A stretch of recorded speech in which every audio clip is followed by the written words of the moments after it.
Assalamualaikum warahmatullahi wabarakatuh. Salam sejahtera bagi kita semua. Perkenalkan, nama saya Nola Novitasari, NPM 2008099. Saya dari Program Pendidikan Bahasa dan Sastra Indonesia. Pada hari ini, saya ingin menayangkan hasil presentasi yang telah saya buat, yaitu menjawab pertanyaan-pertanyaan dari modul 5. Baiklah, saya akan membaca serta menjawab pertanyaan-pertanyaan tersebut. Nomor 1. Apakah yang Anda ketahui tentang filsafat dan mengapakah Anda belajar filsafat? Saya akan menjawabnya. Yang saya ketahui tentang filsafat, filsafat itu belajar tentang pemikiran atau berpikir secara logika dan juga mengemukakan ide-ide. Dengan kita berfilsafat, kita bisa melihat masalah dalam segala hal, sehingga mengajak kita berpikir logis, tidak menerima pendapat orang lain begitu saja. Mengapakah harus belajar filsafat? Dengan adanya belajar filsafat, siswa mampu berpikir secara mendalam dan mendapatkan pengetahuan yang luas. Bisa mengatasi masalah hidup dengan baik dan dengan cara berpikir logis. Yang dimaksud berpikir logis yaitu berpikir dengan akal sehat, dan apa yang ingin dihasilkan dengan pemikiran tersebut dapat diterima secara logika. Dengan belajar filsafat, kamu tidak langsung percaya pada suatu berita yang hoaks. Artinya, kamu tidak langsung percaya pada suatu peristiwa atau berita, tapi kamu harus menemukan bukti agar tidak termakan hoaks. Baiklah, saya akan menjawab pertanyaan nomor 2. Dengan pertanyaannya, filsafat menjadi landasan bagi setiap perkembangan. Tak heran jika filsafat disejajarkan dengan peran seorang ibu yang di bawah telapak kakinya tersimpan aroma surga.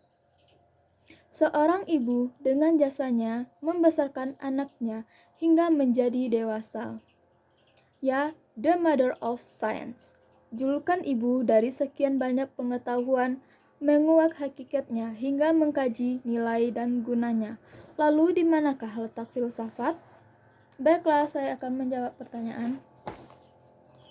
Posisi filsafat dikaitkan dengan seorang ibu mendidik anak terletak pada antropologi. Karena apa? Karena antropologi adalah studi tentang asal-usul manusia, perkembangan manusia, karakteristik jenis manusia. Dalam pandangan antropologis biologis, manusia adalah puncak evaluasi dari makhluk hidup.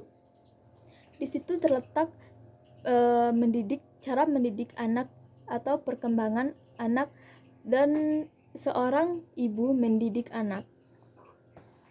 Baiklah, kita masuk pertanyaan nomor 3. Tunjukkan perbedaan antara pengetahuan biasa dan pengetahuan ilmiah. Saya akan membacakan jawabannya. Pengetahuan biasa, pengetahuan suatu fakta jarang disertai alasan, seperti sebab akibat. Sedangkan pengetahuan ilmiah, yaitu pengetahuan mencari atau mengintroduksi sejumlah fakta. Perbedaan nomor 2 atau yang kedua, pengetahuan biasa tidak melakukan pengujian krisis, sedangkan pengetahuan ilmiah selalu diusik oleh pengujian krisis. Perbedaan ketiga, pengetahuan biasa berpendapat sama mengenai suatu hal, sedangkan pengetahuan ilmiah pengujian melalui observasi dan eksperimen. Perbedaan nomor 4, pengetahuan biasa pengungkapan fakta mengandung pengertian ganda dan samar-samar, sedangkan pengetahuan ilmiah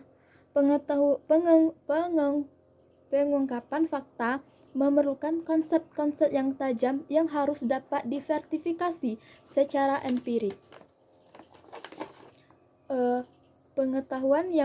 Perbedaan yang kelima, pengetahuan biasa, pengetahuan hanya melalui pengamatan panca indera saja, sedangkan pengetahuan ilmiah, pengetahuan yang diamati dengan melakukan metode pengamatan, eksperimen, generalisasi, dan verifikasi.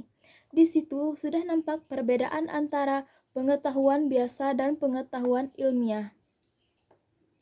Baiklah, sekian dari video saya. Jika ada salah, mohon maaf. Saya ucapkan banyak terima kasih dan saya tutup dengan Assalamualaikum warahmatullahi wabarakatuh.